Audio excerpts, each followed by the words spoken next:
Hi, just before the video mainly sort of starts, I just want to go into a quick thing. I do go on a bit of a tangent during the video. I'm sorry for that, and it does go on for quite a while, but the main sort of theme of the video is around what the title is. But yeah, really sorry about that, and hope you enjoy. Hi guys, welcome back to another video. Today we'll be going into a little bit around what I sort of mentioned in the previous video around 231 Brigade. So 231 Brigade was an infantry brigade, obviously formed in the Second World War, which contained 3 battalions from 3 different regiments. So you have the 1st Hampshires, so 1st Battalion, the Hampshire Regiment. You have the 2nd Battalion, the Devonshires, and you have the 1st Battalion, the Dorsets. All of which were formed as part of 231 Malta Brigade, and that kind of sort of explains really in a nutshell what it is. It was a brigade formed in Malta from 3 different regiments in order to protect the island, help protect the island from any land-based or naval-based or even air-based invasion of the island itself, but also to man anti-aircraft guns, etc., in the defence against the aerial bombardment which had been going on in Malta since almost basically the start of the North African campaign. Obviously by the Italians and then later the Germans as well. By mid-1943, obviously those attacks had stopped almost entirely. Malta had been basically defended, even if it had been plastered to look like the surface of the moon, but the inhabitants and the troops there all held out, thankfully. So 231 Brigade took part in the invasion of Sicily, so Operation Husky, and then obviously going on to the invasion and landings in Italy itself. So taking part in 2 quite major landing operations on the Italian peninsula itself. So the brigade itself was then later, around sort of early 1944, was pulled out of Italy and then sent back to England in preparation for the invasion of Normandy. These guys were specifically chosen for their experience within landing operations by people like Monty, Montgomery, so they could be used as a spearhead for the attack on one of the most vital beaches in the British sector, for example. 231 Brigade was then as this spearhead joined with 15th Armoured Division, which included some very experienced units itself. 69 Brigade, 59 Brigade, a bit more sort of, I would say. So 69 Brigade was obviously, including 231, were the 2 most experienced brigades in the British Army at that time, of the most. 59th and 151 were sort of less experienced, were mainly for the sort of follow-up attack with the 2nd and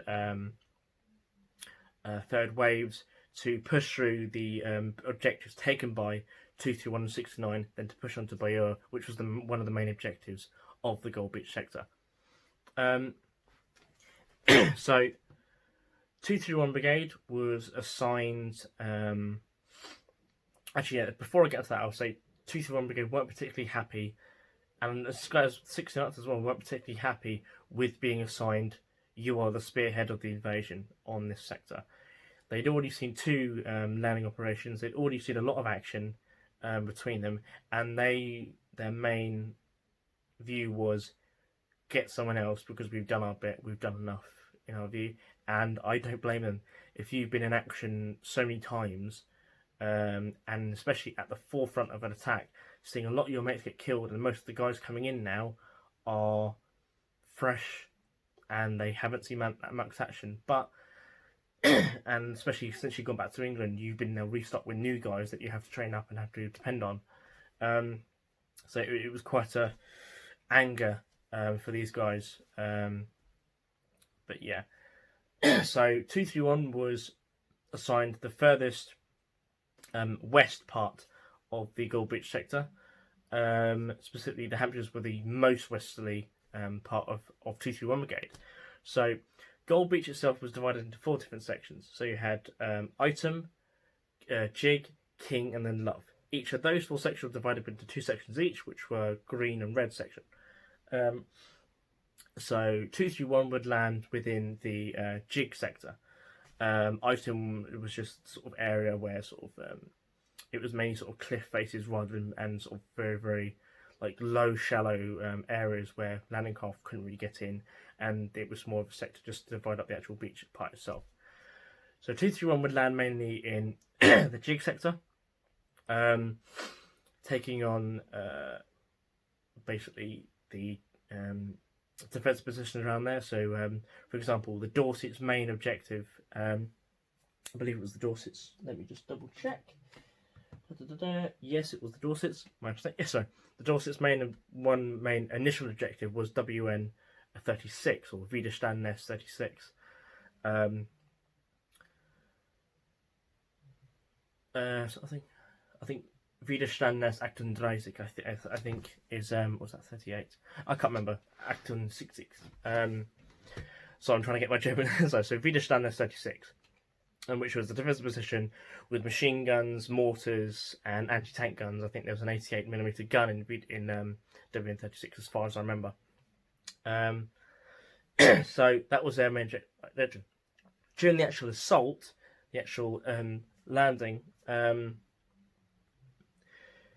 Dorsets had been blown, and with the current as well, and with all the wind, been blown further east and landed at a more quiet part. Well, they didn't land at their objective. Obviously, they suffered heavy casualties as well, but their objective itself, they could sort of small swing round behind it. The Hampshires had been blown the same way, and instead of landing their objective, they landed basically smack bang directly in front of it, and suffered heavy casualties to the sake of that as well. With basically 200 casualties in the first day, and then almost immediately losing their CO and their second in command as well within minutes of hitting the beach within the first wave. So the structure was completely put on tension, so much strain from the site itself.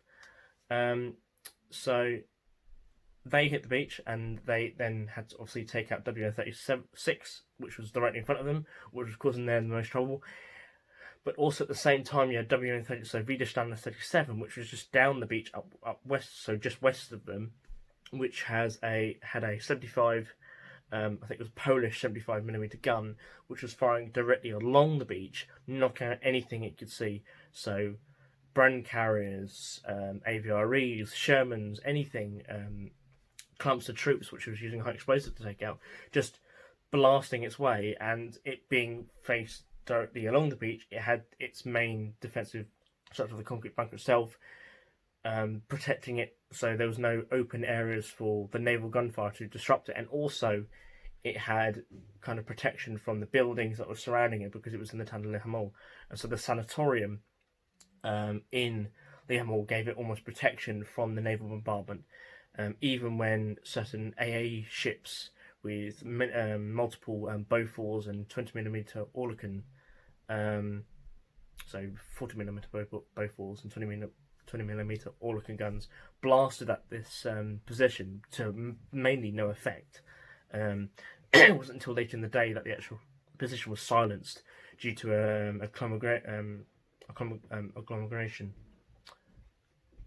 group, let's just say, sorry, of units, so from the Dorsets, the Hampshires, the Royal Engineers, and other units to that extent as well.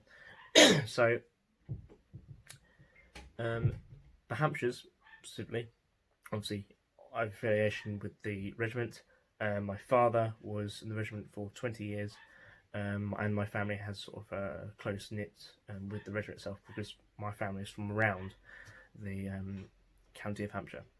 So that's why a lot of my videos, my interest in obviously uniforms, etc., are around that regiment itself. So the Hampshire's main objective was taking out Le Hamel and then moving on, pushing towards Arromarsh, which was to be used as the main area for one of the two Mulberry harbours, the artificial harbours which were built just post D-Day to allow them to have a harbour. Obviously, it being quite a period of time before they captured a full functional harbour, i.e. Cherbourg, to then use that to its great advantage. So they had to be used in that sort of aspect. So they were suffering heavy casualties when they hit the beach. They then had to push on to take then WN-37 and Lee Himmel, which they did. WN-37, so the actual last resistance from that position itself, the main bunker itself, didn't fall until about 4 o'clock in the afternoon. They had landed, so the brigade itself had landed at around 7:30. I think the time was 7:25. Yeah, 7:25 was when 6th and 231 had landed. And from there they pushed on, and on D-Day +1, they had captured Aramash, the main sort of area for the Mulberry Harbour itself. Obviously taking casualties, and obviously they set up positions just outside the town on the evening of the 6th before going on to take it the next day with barely no resistance really. The main resistance they found within the town was a large German dog, which I think bit one of the guys who tried to get near it, but eventually they sort of calmed it down. This then sort of currently became the regimental mascot for the rest of the war and into the early 50s, and when sadly Dog Fritz passed away. But the battalion itself and the brigade as a whole had some very, very tough objectives to take. The Devons and Dorsets had to move sort of slightly further inland to then set up positions to take out stronghold positions just further inland. I think WN-38 and WN-35 or 34, I think the other ones, they had names, I can't remember the names off the top of my head, on the position itself. They had to take and hold those positions as well as fight to any counterattack, then to allow 151 and 56 Brigade then to come up in the next waves, etc., the next follow-up of troops, then to move on to the city of Bayeux, which was the first town, first sort of city to fall to the Allies after the invasion, which fell on the 7th, actually, literally the next day. And so Aramash and Lee Himmel was a very, so Hampshire's objective was to move up the coast, so immediately to go west, up the coast, to basically take Lee Himmel, which was the defensive position, and knock out the Germans in that town, then move on to Aramash, secure that for the Mulberry Harbours to be built, and then 47th Royal Marine Commando, who was joint to the division, which was the 50th Northumbrian Division, which they were as a whole, of the Tynes and Tees division, who were that as a whole. They would then move in, flank round WN-36 and 37, and then move towards Port-en-Bessin, which was sort of the only sort of port really within the area, which was good enough for sort of small operations, but obviously not greatly ideal to the what they needed. That's why they're bringing over the Mulberry Harbours, but a port's a port, and it means there's something else as well to be used. So 47th Royal Marine Commando was to move there, and also in doing that, link up with the Americans coming from Omaha. Obviously, compared from the casualties from the British landings compared to the Americans on Omaha, it's very, very small. But we have to say that thanks to cinema and other things like that, and then big news reports and all this sort of stuff, British and Canadian efforts within the operation, within the landings, and within Overlord and Operation Neptune, etc., all the things together, and with the Battle of Normandy, gets squashed into sort of a niche thing, like they were the minor part within the operation, which they weren't. The Royal Navy made up basically 60-70% of the invasion force. The British Army and Canadians made up well over 50% of the assault troops. British aircraft made up the majority of the air power. British armour made the majority. Like, if you compare the amount of vehicles landed by the Americans within the first week of the invasion and then landed by the British outnumbered them almost 2-1 with the amount of equipment and men, etc. Obviously, the Americans would then dwarf that well after and later towards the breakout, and towards Operation Cobra, for example. Obviously, they would dwarf the British and Canadians in size, but they had a larger area to take. They could pump, like, in Britain before the invasion. There were 14, 15 British divisions. There were 2 Canadian, 1 Polish, 1 French. There were 20 American divisions prior to D-Day. Also, the Americans had more divisions, but that's because they were a large army. They had a bigger population to draw from. That's inevitable. But I think there's a thing about the British were seen as bumbling and cautious and all these sort of things, and they were slow to have a breakout. It's not the case at all. The whole function of 21st Army Group, or 21st Army, I should say, within Normandy during the campaign was to hold and occupy the majority of the heavy German units within Normandy. Basically, I think 95% of all panzer divisions were fighting against British and Canadian troops. 21st Panzer, 1st Panzer, the Panzer Lehr, 12th SS Panzer, all I think it was about 9 or 10 different German SS or German Panzer divisions in general were facing against British and Commonwealth troops within the Normandy campaign. This is where they've suffered so heavy casualties, comparable to the Americans in their sector. Yes, the Brigade country was horrendous to fight in, and there was very, very little intelligence really done on those areas prior to the invasion, and was perfect defender country. This is why British and Canadian casualties were so high, especially with operations like Epsom and Goodwood, and then later operations like Tractable and Totalize really sort of exploited thing. But besides people, I think there's a. And I'm sort of gone off sort of the main sort of topic of what I was sort of talking about with 231 Brigade, but it comes into the whole thing really. The British were cautious in some areas because they'd fought battles like this many times before. Yes, in sort of different zones. Obviously, the deserts of North Africa are very different to the small fields and high hedgerows of Normandy. But at the end of the day, you're still fighting the same foe. The commanders in the British hierarchy knew the people they were fighting by name. They obviously, that's not hard, especially with the sort of intelligence and that they had, but they knew how they ticked. They knew how their strategies worked. And Monty gets a lot of flack for operations like Goodwood, but Goodwood achieved a lot of what it set out to do. It bludgeoned the Germans in Normandy severely. Yes, the British lost many armoured vehicles and all this sort of stuff, but they could easily replace them. Like, say a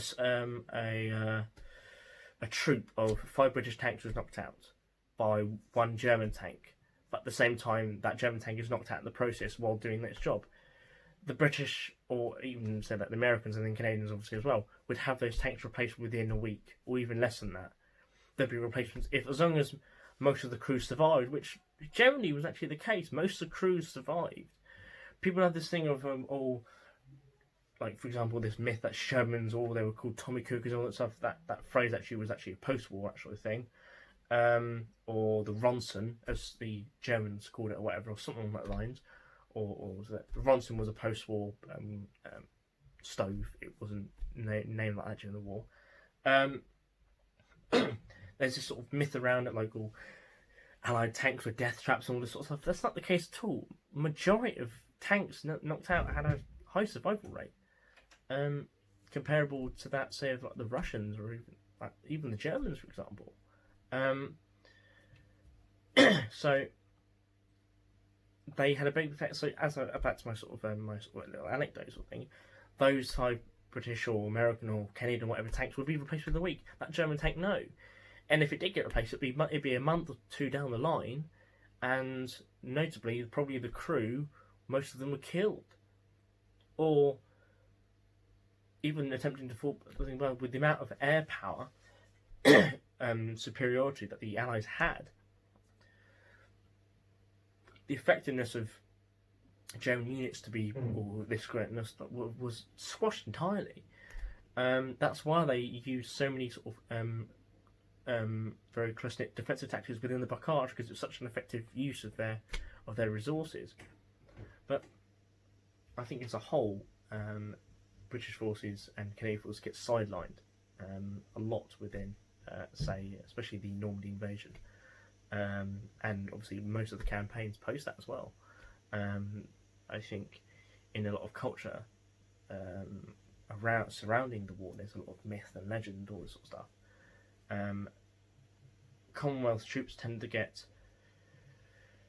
forgotten about because they're seen as sort of the junior part. Oh, the Americans are coming in to save the day, sort of thing.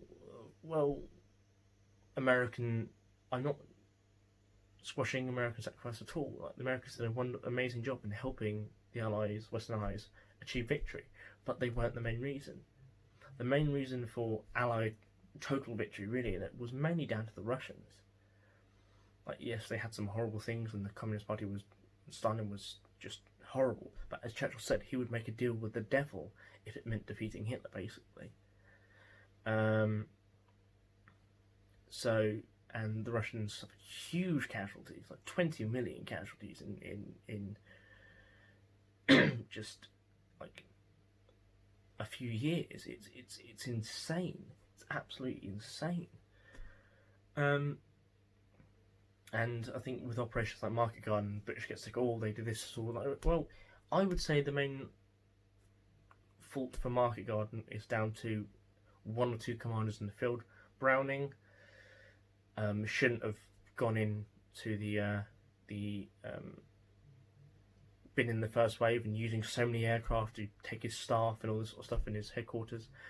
Yes, and also General Gavin, who was the commander of the 82nd Airborne, who did not follow his orders and take his objectives on the first day, i.e. the bridge.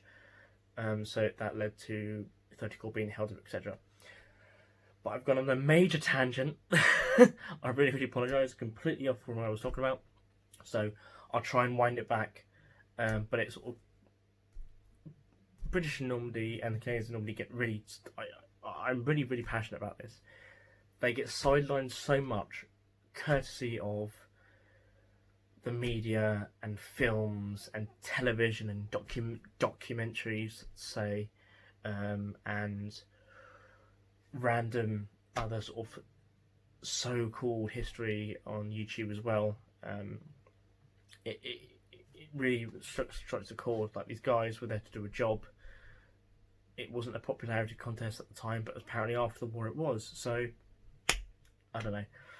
But going back to the main course of the video, I know I sort of dragged on for maybe 10 minutes talking about something which is completely different. That's beside the point. As I was saying, the Hampshire regiment was fighting, obviously along with 231 Brigade, throughout the campaign in Normandy, and suffered for it. They really suffered a high number of casualties. 231 Brigade and 69 performed not as well as people thought, but mainly I would say that's because the resistance they met, especially on that first day and the first few days after that, was heavy resistance. And then obviously with the hit of the Panzer divisions and elite divisions coming in from Russia, etc., and from central France, coming in and fighting in literally horrific combat. Horrific. Like, combat like this hadn't been seen since the Great War. It was, and the casualties were similar to that of a Great War battle. It was insane. Just the aggressiveness and just the combat itself was just horrific. Close quarter fighting within high hedgerows and narrow lanes and small fields, etc. Just, it was a death trap for anyone who wanted sort of to go down it. But they performed their jobs. They, by D+1, they captured all their main objectives. Taking Bayeux, taking Arromarche, Port-en-Bessin have been taken within day 2. So it was probably one of the most successful beaches within the entirety of the British and even the American sector. For example, the guys on the sword weren't able to take Caen, even though there's a thought that Caen was this big D objective. It was in a way, but that's because Monty had sort of put that. He knew it wouldn't be taken on the first day. That's impossible. He knew that, but he put it there as sort of not as say more of an order, more sort of guidance. If we can take it the first day, brilliant. But we don't expect to take it on the first day. It will be a while, and there's American frustration of all the Brit wins when the British are going to break out. But it's difficult when you're holding the majority of the professional German army in the West in your sector. So the troops on the ground there from 50th Division, for example, and then they really held their own and did a fantastic job in this situation they were in, which was extremely difficult, extremely bloody, and extremely frustrating for some commanders as well.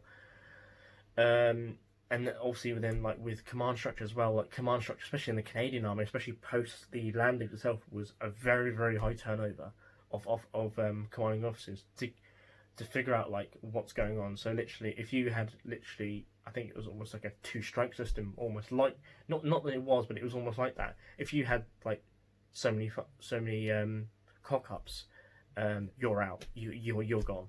Someone else is in. So there was a much needed thing to get stuff done, but to get stuff done without catastrophic failure. But yeah. On the subject thing, video the whole assault itself was extremely successful in its way, even with high casualties. It was very successful. The battalion itself would go on to fight throughout the campaign, and crossing the Seine until later, I think round liberation of Paris, and the battalion was withdrawn due to exhaustion. Basically, it had huge casualties, and it was withdrawn for the rest of the war.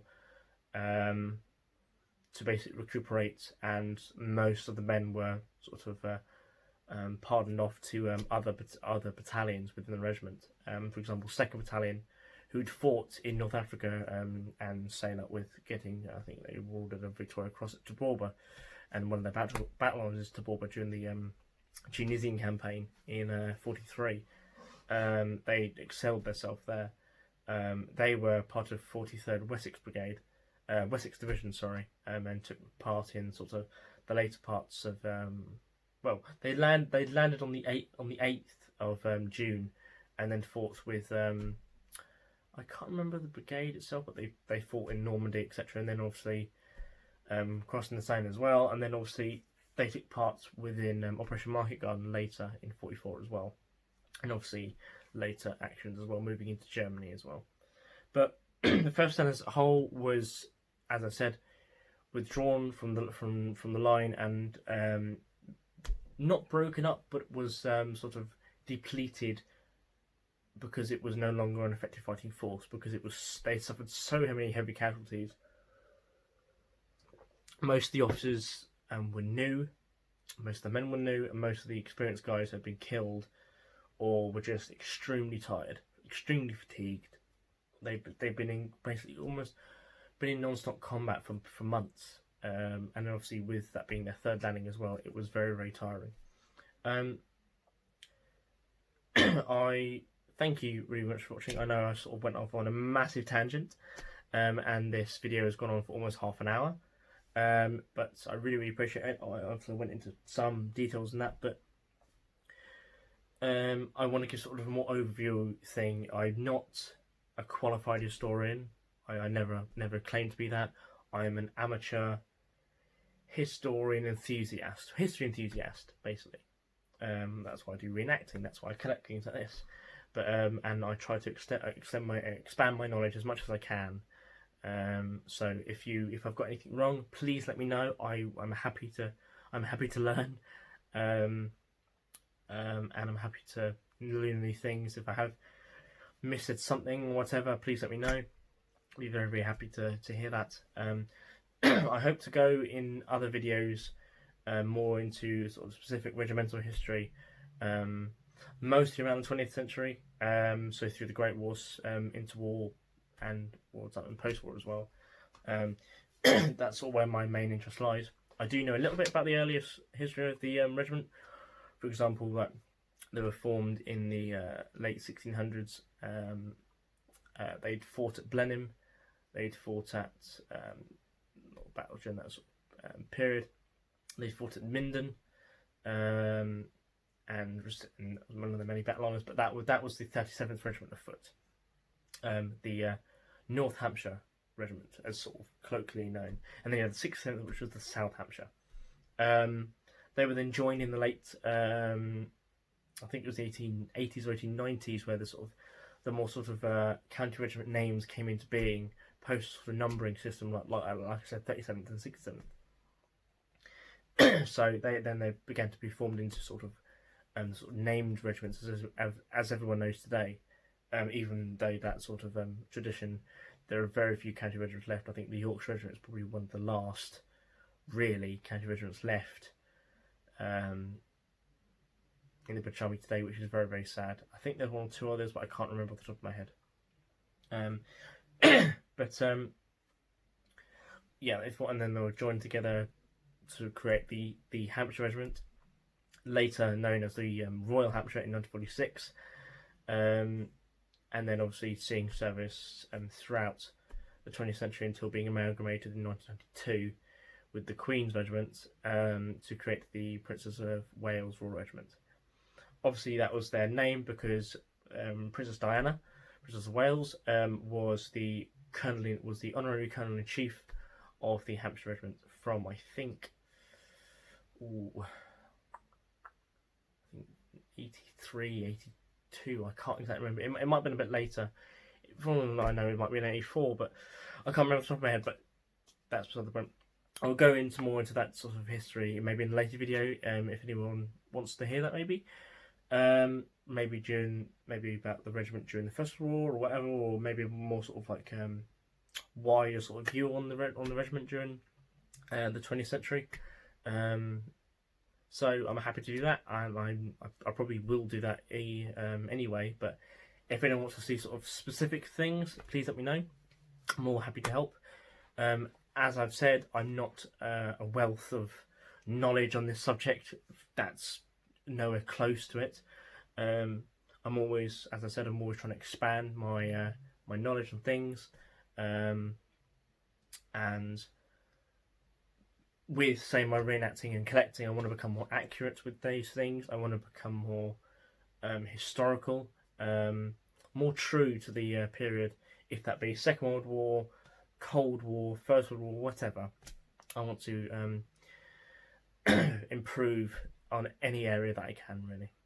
I think that's like with anyone. You want to improve on what you do so you can become more better at it and you enjoy it more. So yeah, I really, really appreciate it. Thank you so much for watching. Sorry, I did ramble on, and obviously this has now gone on for almost 35 minutes. Well, as I'm recording, that is. But there are obviously make some cuts, but yeah, that's beside the point. Thank you very much for watching. Like, comment, subscribe. I'll post some links in the description below to some of where I've got my information from, which I'm using. Obviously, I can't always remember things off the top of my head. So please look in those links. I'll put a link in the description for the Regimental Museum, which is in Winchester at Sales House. I would highly recommend visiting. It's an amazing museum. Obviously, like most museums, especially nowadays, some things are not particularly accurate to say, but as a whole, they're very, very good sources of information, and they're just nice places to visit. Winchester itself is a lovely city, just to visit itself. So I would highly recommend that. I'll post some more other links in that for other things I've used as well. But yeah, thank you very much for watching, and goodbye.